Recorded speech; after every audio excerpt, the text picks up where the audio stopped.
part of me that I try not to pay attention to, but it nags at me like a toddler wanting a pack of fruit snacks. I felt like a phony, a lie. I had arrived, except it wasn't really me. It was a version of me that I had spent my entire adult life creating. And that version had made it. But the real person I was, the real Chris Brown, that person, if you knew him, you would never have him sitting in this boardroom. He never would have turned your head. He wouldn't be here because he wouldn't have made it. My boss's boss saw an all-American boy, and I see a boy more familiar with the homeless shelters across our country than the arenas. He saw good looks. I see forgotten. He saw a silver spoon. I see poverty. He saw opportunity. I see survival. While I sat there and listened to him, I couldn't help but wonder if I had finally made it, or if I had just committed the worst possible crime against myself. I was too embarrassed to admit who I was and where I was from, that I had created a version of myself for the world to see, and now my boss was telling me he wanted to see the real me. This would be the most courageous work in my life to date. I reluctantly opened up and began to tell him and the rest of the people in the room my story, my real story. My story isn't pretty, but I deeply care for most of those who played a part in it. As with any story, there are good parts and bad parts, sometimes even played by the same person. And it's this contradiction of being both provider and abuser, or caretaker and addict, that makes it so hard for me to know where my own emotions lie when it comes to parts of my story. So, because I was confused internally and did not want to dishonor the people who I believe were doing the best they knew how, I rarely shared my story, and I've never put pen to paper.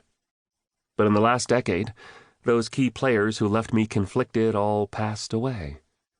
And through the hard work of grieving their loss and healing from wounds we endured together, I began to understand the roles they played, God's redemption of it all, and the restoration that can be found in the sting of our deepest pain. As I sat in that boardroom telling chapter after chapter of my story, I kept thinking, while I was surviving my childhood, God was building something in me so that I could do much more on this earth than just survive. I'm not alone in this. In the Old Testament of the Bible, while Moses was escaping the consequences of murdering someone, God was simultaneously making a leader. While Jonah was running away in fear, God was making him into a prophet. In the New Testament, while Peter was hanging his head in shame over his disloyalty, at the same time, Jesus was appointing him a leader of his church. God just does that.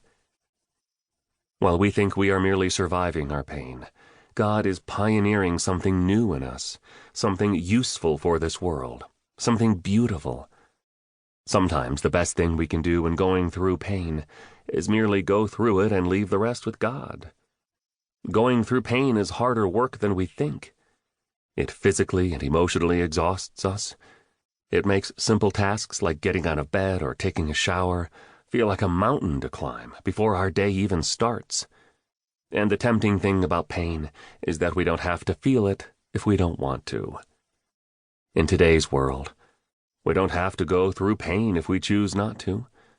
We have so many options to numb ourselves and skirt around it. We can take the sleeping pills, drink the drink, scroll the screen, or drown ourselves in activity. We don't have to feel pain if we choose not to. I understand that many of you may not practice the same faith in Jesus that I do, and I respect that. But I believe that if you keep going with me, you will see that the message of this book will prove to be helpful and healing to you regardless of your faith. I think together we will find common ground in the trauma we have endured. We can celebrate the parts of us that we have been able to pick up and how we have moved on despite what we've been through. And I believe the parts of us that are still broken will find healing as we process our pain. I want to share with you something I learned from Jesus' life that I think is very important for us in the most painful moments.